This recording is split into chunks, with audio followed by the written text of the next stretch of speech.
18有7那把枪吧。周瑾在办这个案子，他现在负责确认被害人的身份。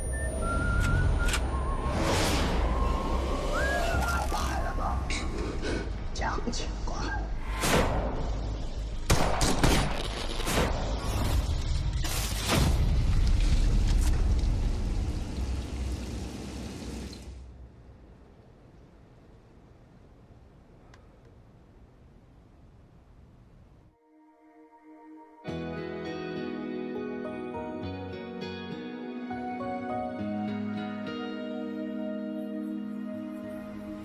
往前我该何去，又何从？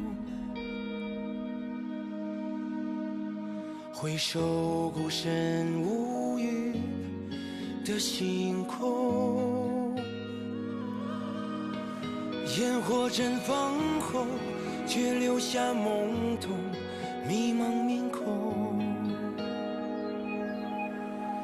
奔跑吧！ 到这路的终点，我该平静遇见；燃烧吧，到生命的终结，我该感谢黑夜。曾经大声说出的誓言，该让全世界都能听见。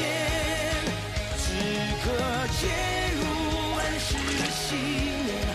要让光明都能看见。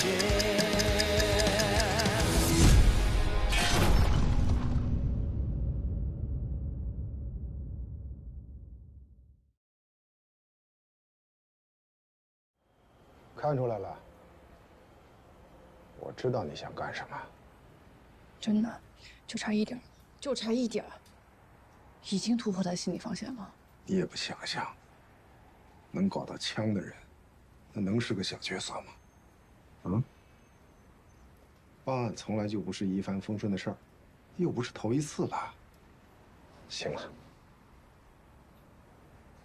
哎，我说你还打算在这哭一鼻子啊？哎呦我的天哪！这么老大个包啊！给钥匙看看。 让我再去试一次行吗？我就试一次。哎，行了，欲速则不达。太可惜了。周瑾，别钻在保有期里出不来了。你的心情我能理解，你的方案也试过了，事实证明，此路不通。行，别忘了去医务室。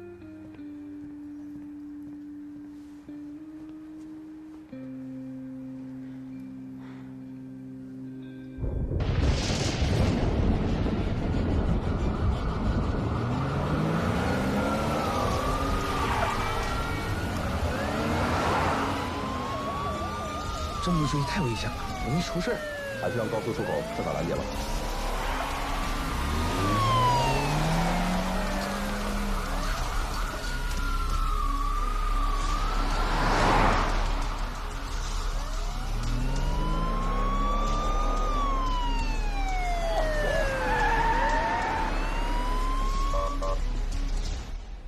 你说你上车就往外地开，你想干什么呀？他无法运营，心里虚，以为你们是来抓黑车的。我们就问点情况，你这耽误我们多长时间？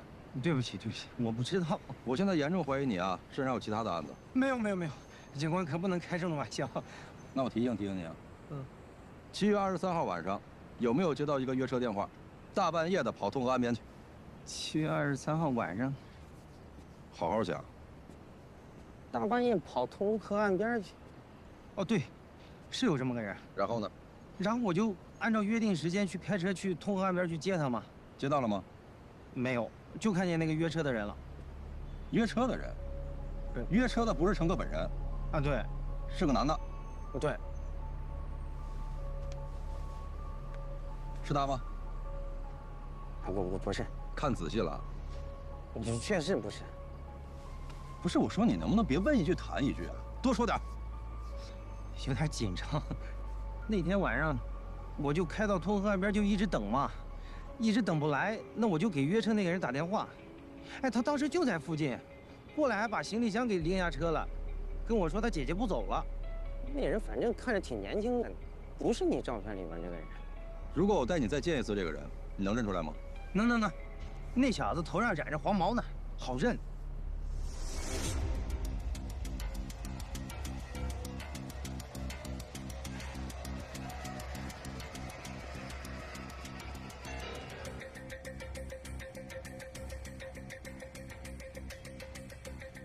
黄毛，你今天运气好，遇上好人了。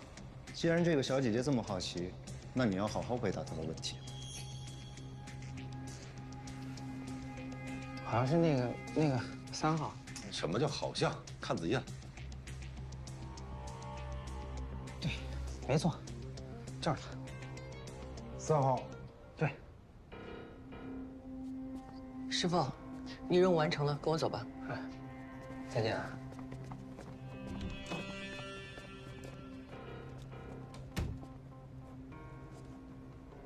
赵平，你问我就剩下这小子。师傅，你还嫌丢人丢的不够啊？走。来。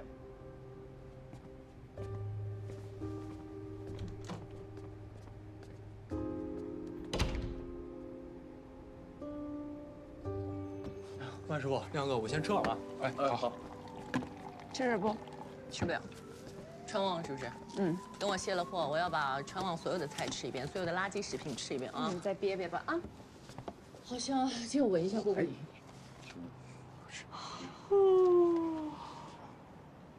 师妹，你要困了你就去休息。我不困。什么叫你不困呢？你怎么这么犟呢？你不要嫌我唠叨啊！我刚进警队那会儿就是熬夜熬多了，结果学会了抽烟，现在是想戒也戒不掉。你刚结婚，万一想要孩子，身体却跟不上，怎么办？你说我说的有没有道理？有没有道理？你不为你自己想，为将来的孩子想，行不行？蒋教授，准马过来了。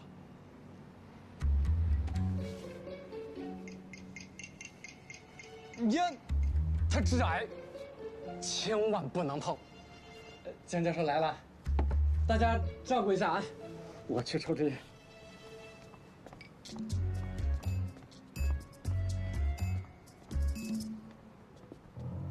周警长，小周，你爱人来了。你怎么来了？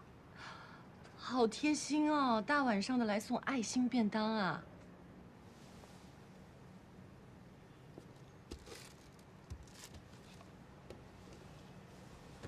这个我们来，不能浪费了。一起吃点。不必了，我吃狗粮就够了。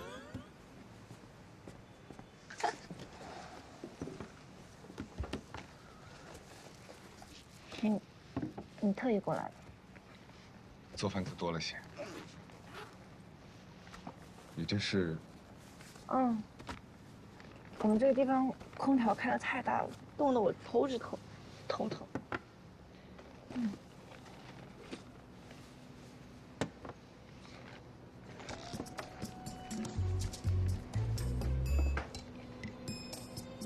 要不咱们去 B 型宿舍吧？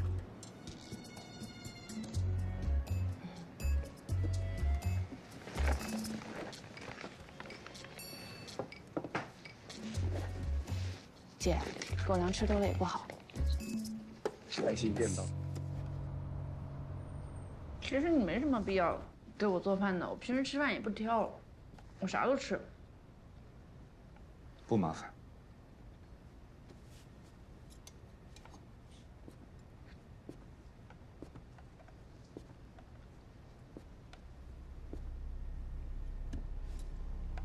那是我哥。我知道。你怎么什么都知道呀？你以前住金子巷的时候都不怎么出门，但是好像什么人都认识，记性挺好的。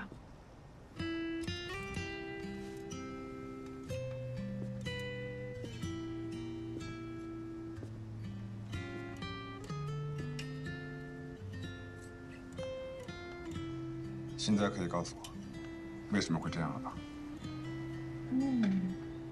你这个菜做的真不错，我没尝过这个，我试试啊。有奇异果对不对？周姐，不要点这话题。偏头疼。偏头。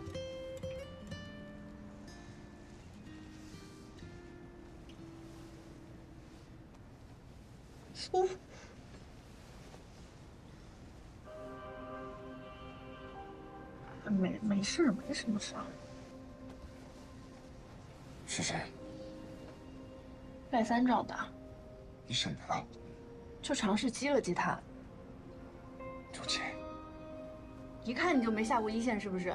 下过一线的都知道，这都是小伤，这不算什么大事儿，真的。我明明告诉过你，先转高谈大了，我就是担心会这样。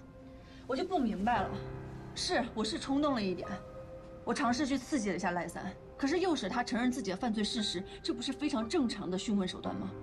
但是你明明知道这个办法只会置自己于险地，查案能有不危险的吗？你是一个心理学的专家，你应该比我更清楚。现在这样的情况，我作为女性去才更合适。再加上我跟他之前有过节，整个队里没有比我更适合去做这个事情的人。但结果是什么？结果是你受了伤，他也没有公认。可是我尝试过了，我不后悔。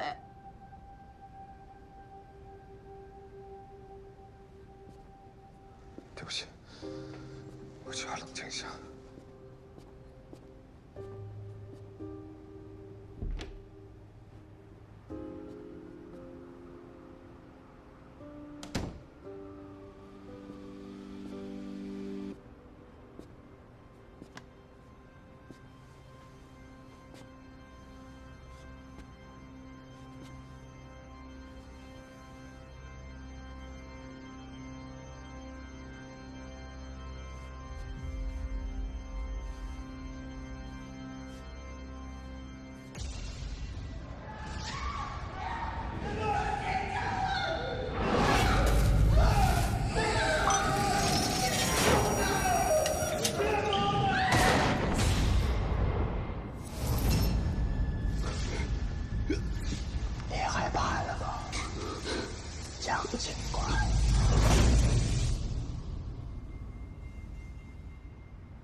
对不起，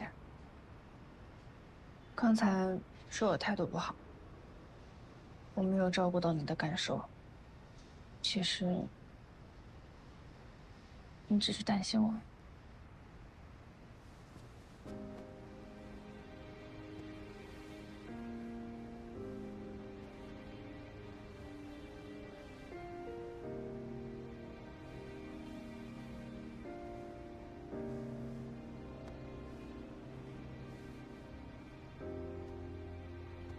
医生，侦查和审讯都是刑警的职责，审不审得出来是一回事儿，去不去审，那是另外一回事儿。我知道今天虽然他没有承认，可是在过程中有那么一瞬间，他是差一点松口了，真的就差一点，他就承认了。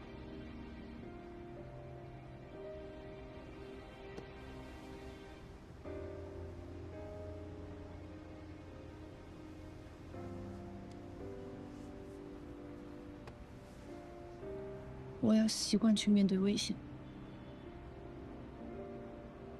你也要习惯面对这样的我。赖三还只是一个边缘人物，以后可能还有更危险的事情我需要面对。我知道，在这个队里我只是个新人，还有很多的人都比我有经验，比我有能力，比我机灵。可是队里仍然愿意给我这样的信任和机会，我不想辜负。哪怕是要牺牲，我也不会退缩。这不只是为了拔油器，也不只是为了我哥，你能明白吗？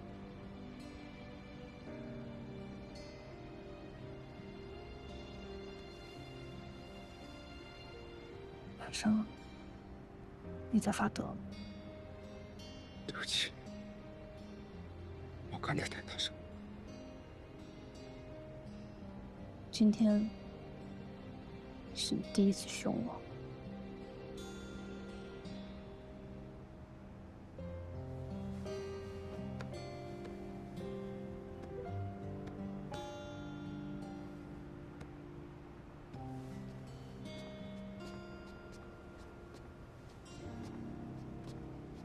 到底是新婚啊，如胶似漆的嘞。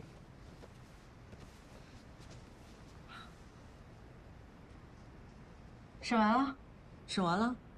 黄松比赖三好对付多了。这个人的本名叫做黄松，海州职业技术学院上了1年不到就辍学了，单亲家庭，母亲一个人带大的。上学期间呢，师生关系、同学关系都相处得不好，学习成绩也差。估计是因为这个原因，导致越来越不爱在学校待着，经常翘课，跟社会上的青年鬼混。后来认识了赖正天，开始给夜总会介绍年轻女孩，一来二去，就被赖正天收为了小弟。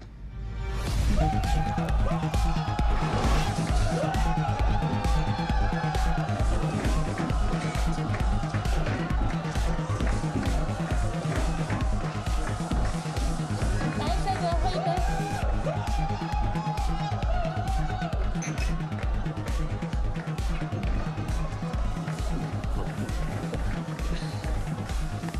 赖哥，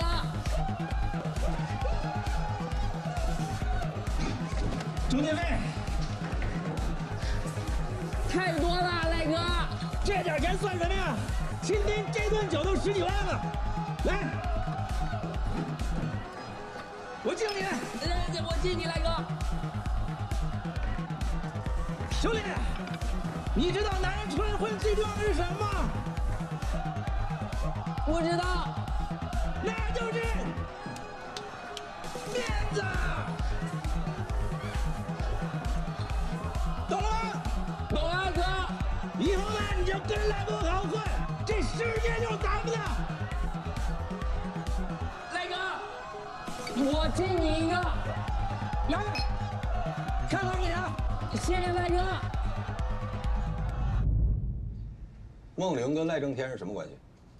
孟玲是赖哥手下的小姐，最受客人欢迎。但是她不老实，手上拿着赖哥的把柄。赖哥说，他是烫手山芋，要尽快处理掉。什么把柄？不知道。尽快处理，是不是只杀了孟玲？本来没有想杀他的，因为蒋成回来了，赖哥处他。不对，蒋成，哪个蒋成？凤凰火那个？是的。这事儿跟蒋成有什么关系？蒋成是个特别有本事的人。其实我也只是听说啊，贺老大喜欢头脑聪明、办事利落的人。蒋成一进公司起，贺老大就对他刮目相看了，进进出出都愿意带着他。不过他跟赖哥从一见面起就不对付，还因为公司的事情打过好几回。贺老大看他们两个实在是没有办法处，所以才把蒋成调到了外地的分公司。其实赖哥知道，贺老大根本就舍不得，只是因为赖哥是他表弟，一家人嘛，肯定不一样。那蒋成怎么又回来了呢？因为他签了一笔大的订单，成了恒运的公主，所以就把他给调回来。这个赖三不敢动蒋成。赖哥最近运不行，怕他凯旋而归，自己的位置保不住，所以最近不敢出一丁点差错。动孟玲算出差错吗？怎么能不算呢？这孟玲以前就是跟着蒋成啊，真要是动了他，蒋成会给他心里底朝天了。说清楚，跟蒋成哪种跟？就是那种跟呗。前任。接着说。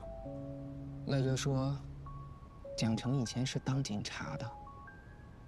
真的要是想整起他来，他未必能对付。你们都知道蒋成以前是警察。知道。听说是犯了纪律被革了职，后来就跟着贺老大一起从商。从什么商？一个混社会的说那么好听，还警察？别给我们队伍抹黑。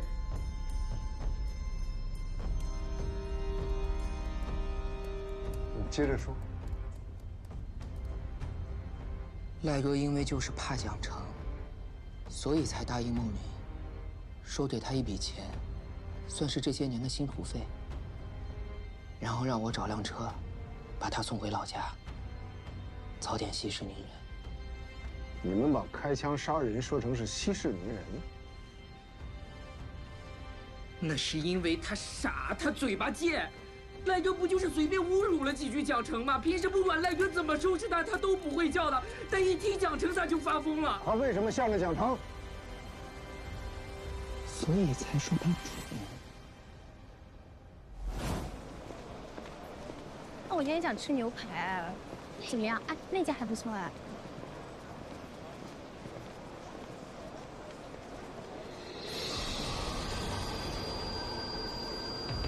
梦玲，你有事，我要不先走了。不聊会儿了。梦姐可以啊，你这座机都快做成头牌了吧？哎，你往哪儿走啊？啊，你还想逛啊？你想把这商场给逛脏了呀？你是什么干净的东西啊？还顶嘴！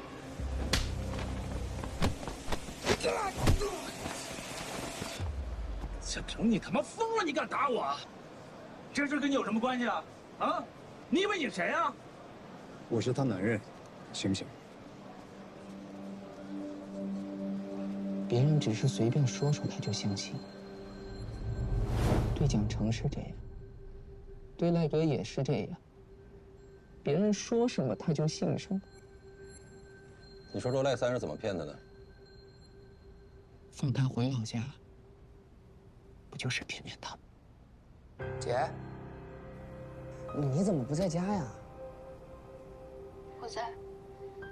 啊，那个司机已经到了，我要不先把你的行李箱放到车上面？赖三真肯放我走？真的。不过赖哥说你一定要把他想要的东西带上，然后我们去通河跟他见面。等他拿到了东西，应该会放你回家的。哦，他还让我转告你，别耍花招啊。赖三还有怕的说？姐，你究竟拿到赖哥什么把柄？你少知道的好。其实啊，我挺舍不得你的，真的。说实话，在这些人当中，你是第二个真正关心过我的人。你喊我一声姐，我照顾你是应该的。我马上要走了，临走前我再叮嘱你一句：好好上学，好好读书，别再跟着赖哥混啦！哎呀，这些话我都听了多少遍了。不是这些，那是什么呀？对你妈妈好一点。我妈要是还活着，看见我这么受欺负，肯定心疼坏了。你怎么了，姐？不过她在上天肯定保佑我了，要不然我也不会有这么好的运气，能遇见蒋成。那你和蒋成告别了吗？见了，但没说要走的事儿。我也不值得他惦记。不是你说啥呢，姐？没有的事儿。蒋成以后会越来越好的，我不能拖他后腿。松，赖三那人不靠谱，迟早要出大事的。你跟着他，不如跟着蒋成，把我的话记在心上。后来我们就在约好的地方等。那天晚上下着小雨，大概11、12点的时候，梦玲才来。赖哥本来就等得不耐烦了，再加上喝了点酒，情绪不是很好，所以见到梦玲根本就没有给他好脸色。说重点，到底是什么原因才让赖三杀人呢？梦玲她太防着赖哥了，他怕赖哥报复，根本就没有把他想要的东西带过来。他是想着回家以后再把东西交出来。赖哥一听他就生气了，让他不要敬酒不吃吃罚酒。这梦玲一听也就不怕他，就威胁赖哥说要把这些东西交给贺老大。这赖哥一听更生气了，两个人就开始吵嘛。吵架本来挺正常的，但不知道为什么突然就提到了蒋成。你也知道，赖哥他本来就很讨厌蒋成嘛，说要弄死他，让他跪在他面前磕头认错。这梦玲一听更生气了，然后梦玲一生气就把赖哥以前的事情给搬出来说了。以前什么事儿？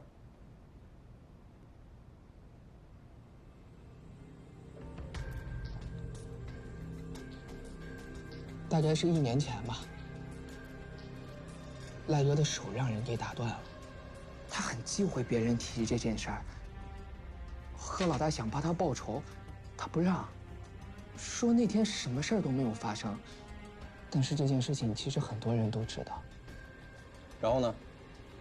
连贺老大都不敢提的事儿，梦玲说了，赖哥就炸了。我就知道你铁本真靠不住。今儿个你要不把东西交出来，你以为你能走得了吗？那三我也告诉你，我要是不能安全回到红林的话，东西你是拿不到的。我给你脸了我！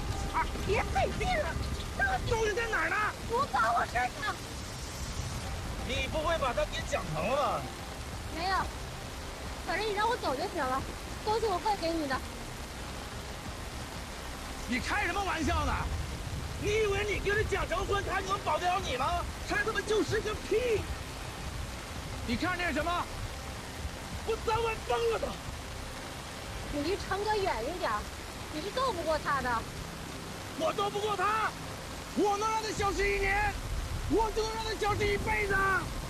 先管好你自己吧，别让人先收拾。你说什么？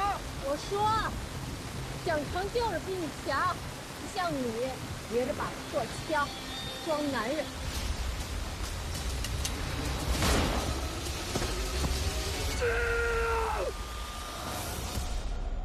就是这样。你当时在哪儿？在干什么？我当时是在车上面，很远，我根本不知道发生了什么事情，我已经被吓呆了。赖三儿呢？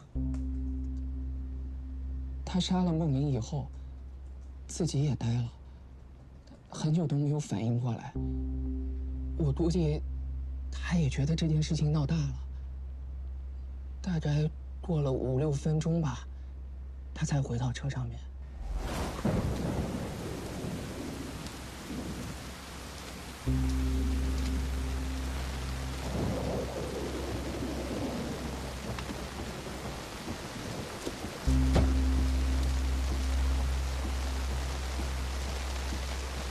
快点！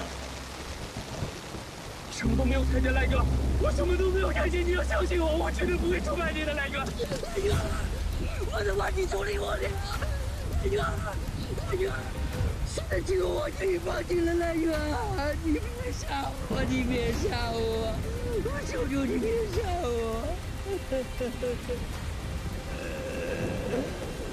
知道你妈在哪？别跟我扯开呀！不会的，不会的，不会的，赖哥，不会的。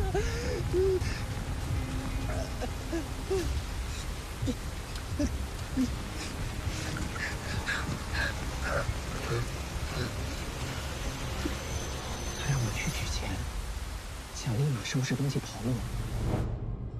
我怕有人路过看见，所以我就提醒他。至少把尸体先藏一藏。你倒是聪明啊，但是没想到尸体这么快就被发现了吧？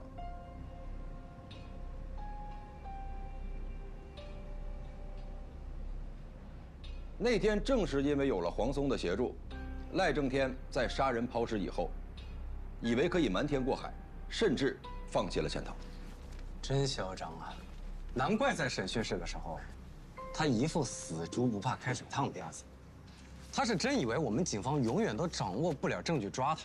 现在好了，证据齐全，不怕他不认罪。那把枪他有交代什么吗？他也不知道来历。那枪在哪儿呢？他说只有赖正天知道。赖正天的几个窝点都没有枪，是不是丢河里了也不确定。现在就看他认罪的态度，想不想争取一个好的表现？难，确实难。赖正天犯的是故意杀人罪、组织卖淫罪和寻衅滋事罪，数罪并罚。我猜测，他应该比谁都明白，就算供出了枪的来历，也换不来任何好的结果。而且，如果让外面的人知道是他告的密，那么接踵而来的报复，会比判了他更要命。不是江先生，你还有什么意见吗？还少言勿长。孟玲手里掌握赖正天的把柄，我们还不知道是什么。问过黄松这个事儿，他也不知情。那不管是谁知道，现在掌握的证据，是不是也足够结案？明天一早我去申请搜查令，再去一趟孟玲的住处，没准就能找到新的线索了。我陪你去。黄松交代，他从司机那儿取回了孟玲的行李箱，放在自己那儿保存，一直没有处理。好。那好，咱们今天就到这儿吧啊！大家回去好好休息，明天等那个周警他们的搜查结果出来以后，我们再接着捋。啊，来散会。是。啊，你们几个，明天给我打起精神啊！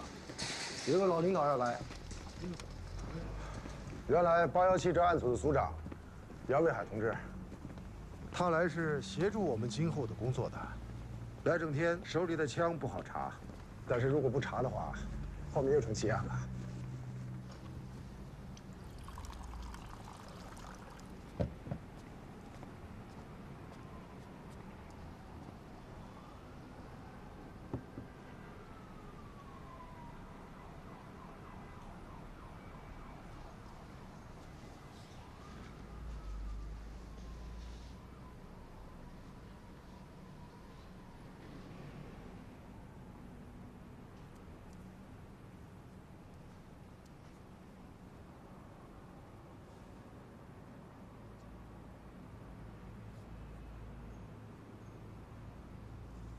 是有什么问题吗？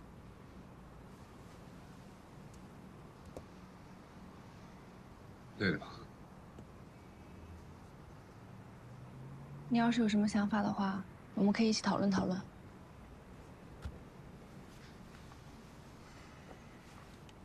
我想一个人思考一下。你先回去睡吧。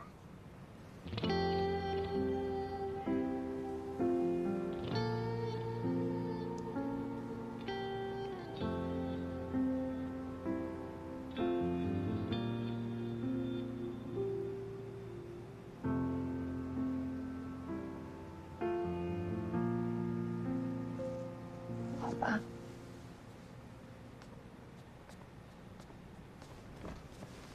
周姐。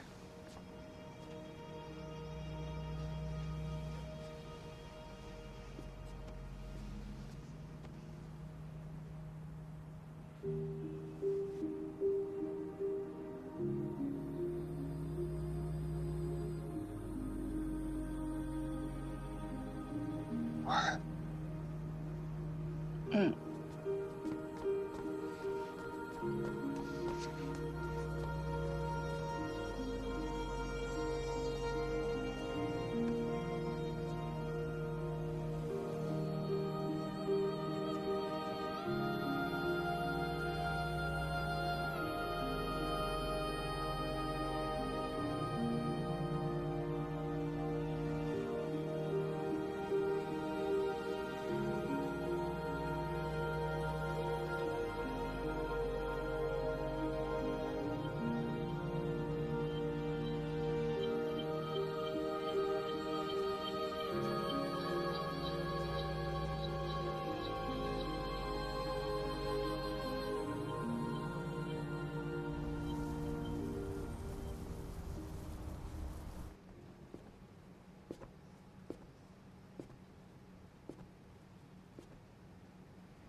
蒋成一进公司起，贺老大就对他刮目相看了。凤凰防火现在是由蒋成在全力管理。梦玲跟我说，成哥是个不一样的男人。还少言无证。梦玲手里掌握赖中天的把柄，我们还不知道是什么。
我有一个交往很多年的男朋友，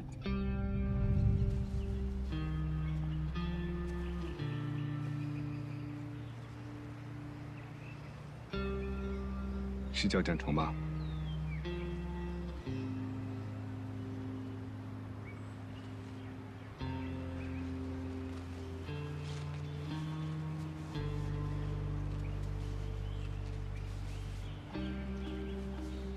你能放下，我就可以。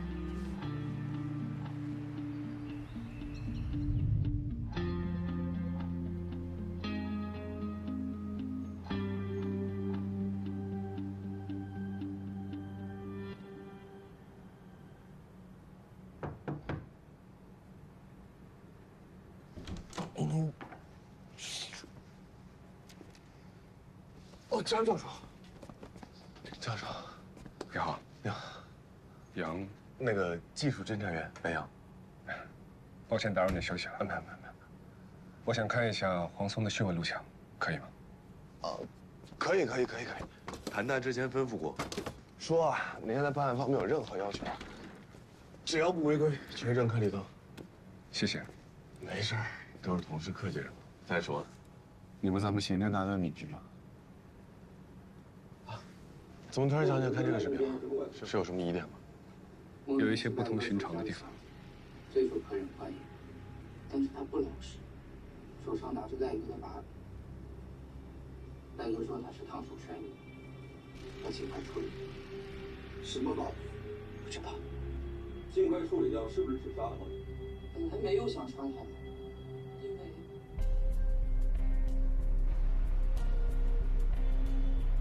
因为我怕你路过看见。 所以我就提醒你，至少想把尸体藏一下。你让的错，但是没想到尸体这么快就被发现了。怎么样？再放一遍，2的错。好。目前的卖家根本都已是赖哥手下的小弟，这是可以发现的。但是他不老实，手上拿着赖哥的把柄。 赖哥说是烫手山芋，他就没处理。什么把柄？不知道。尽快处理掉是不是指杀了？但他没有想杀他，因为蒋成回来，赖哥说是蒋成那个包回来。赖哥这几个运气，他还跑向2楼自己被绑住，所以这次不敢吹低一成，到后也要办办。怎么能算？这以前只跟蒋成，真要是问他，蒋成给他心里条件呢？3两没了，就那个急，对吧？ 大哥说，蒋成结婚那几年，真的要是想整起他来，他未必能对付。我们都知道蒋成喜欢其他，知道？听说是放进地盘的球，后来就跟着浩在一起，紧张。从什么伤？一个混社会的说那么好听，还警察？别给我们队伍抹黑。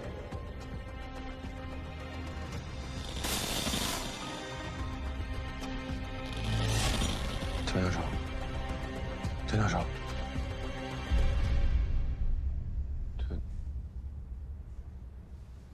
看出来了？看出来是。刚才这一段，得注意一下黄松的姿势变化。在你看来，他现在是什么状态？他很害怕警察。这也正常。他虽然说是会社会的，比同年龄的学生要成熟一点，但是他再成熟，他也是个孩子。恰恰相反，他不怕。他身体缩起来不是怕，是一种防御的体态。当他听到不利于蒋成的言辞之后，他身体紧绷，双眼迅速敌视对方。虽然这种状态停留了不到1-2秒，但这才是他潜意识里最真实的反应，极度愤怒。还有这。我怕有人路过看见，所以我就提醒他。至少先把尸体藏一下。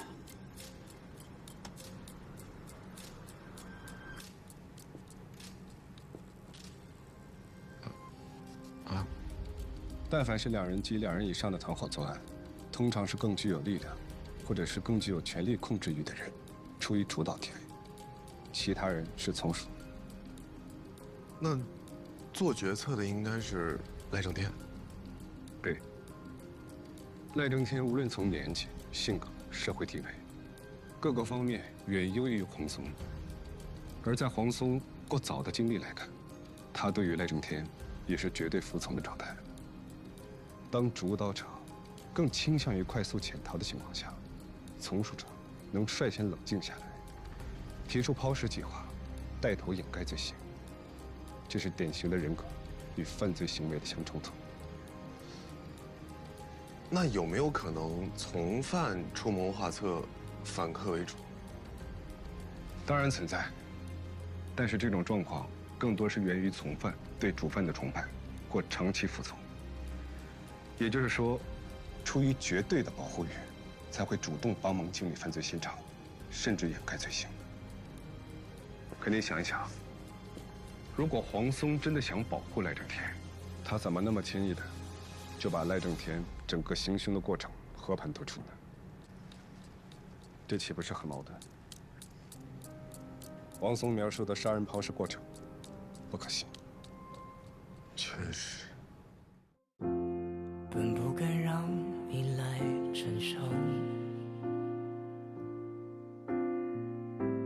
总是想倾尽我所有。若能换来片刻感动，你看山海有雨，多自由。从不想看你低下头，总会想着从今以后。若能换来相爱很久，看斑马在海洋的自在的遨游，怎样的爱你，笑着说出口，决定这条路要和你一起走，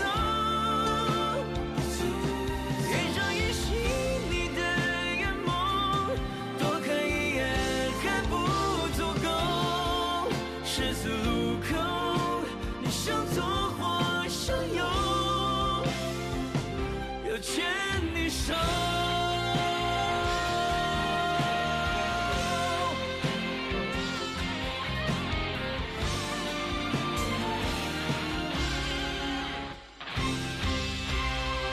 怎样能把爱你笑着说出口，确定这条路要和你一起走，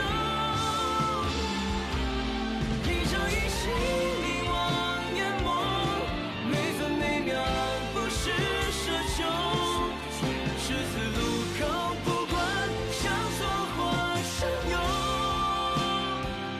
终会牵手。